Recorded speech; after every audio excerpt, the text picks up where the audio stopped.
Hello friend, how are you all. Welcome back my channel. Myself Nazia. Class 6 history NCERT की book में हम लोग आज जो कॉइन के बारे में बताया गया है उसके बारे में हम पढ़ेंगे।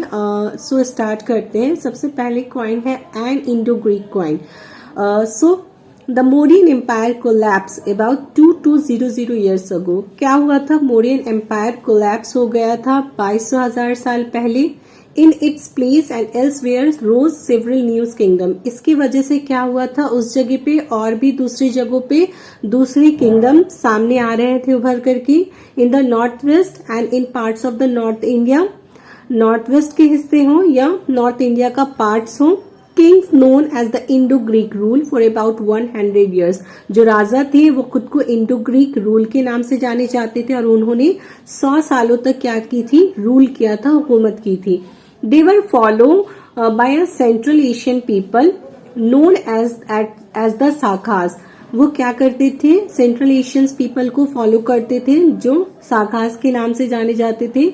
Who set up kingdom in the northwest, north and western India। जिन्होंने अपना किंगडम, अपने राज्य को north west, north and western India में सेटअप किया था।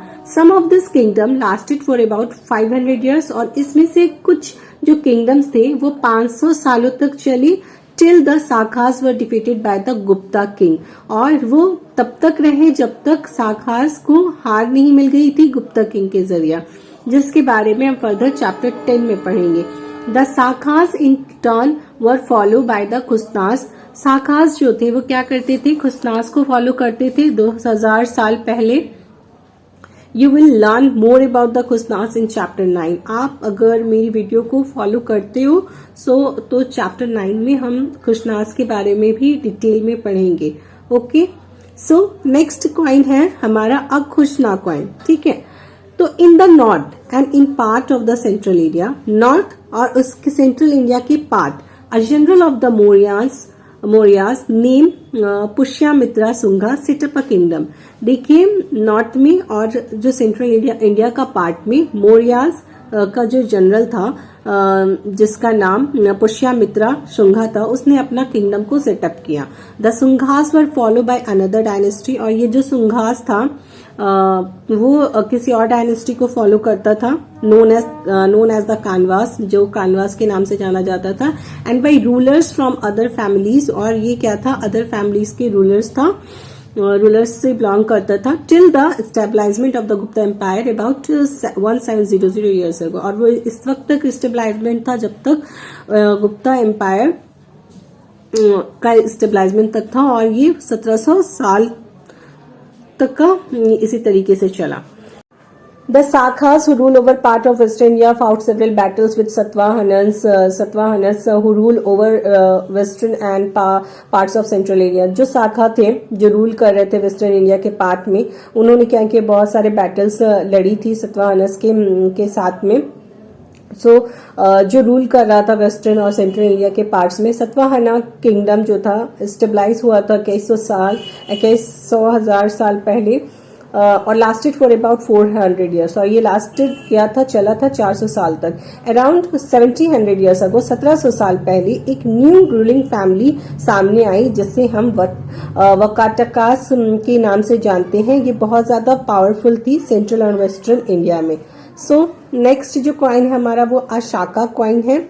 South India the Cholas, Cheras and Pandyas rule कर रहे थे 2200 से एंड 1800 साल के दरमियान तक इन्होंने रूल किया था, इतना रूल किया था इस वक्त तक। एंड अबाउट 1500 ईयर्स अगो, और 1500 साल पहले की बात करें हम तो there were 2 large kingdom, those of the Pallavas and the Chalukyas. 2 large kingdom थी जो पल्लवास एंड चलुक्यास थी।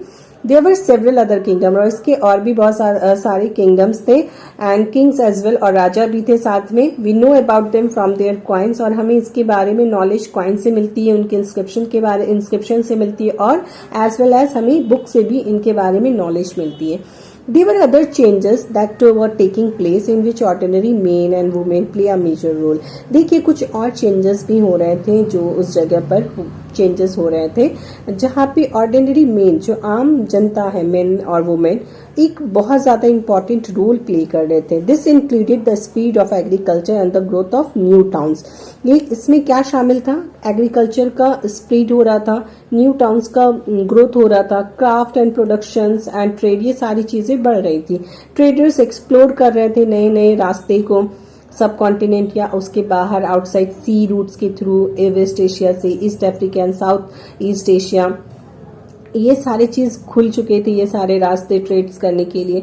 And many new buildings were built, और इस तरीके से बहुत सारे न्यू बिल्डिंग्स भी बिल्ट हुए, इंक्लूडिंग द अर्लीस्ट टेम्पल, जिसमें अर्लीस्ट टेम्पल भी शामिल है, स्तूपास भी शामिल है, बुक लिखे जा रहे थे, और साइंटिफिक डिस्कवरीज भी हो रही थी।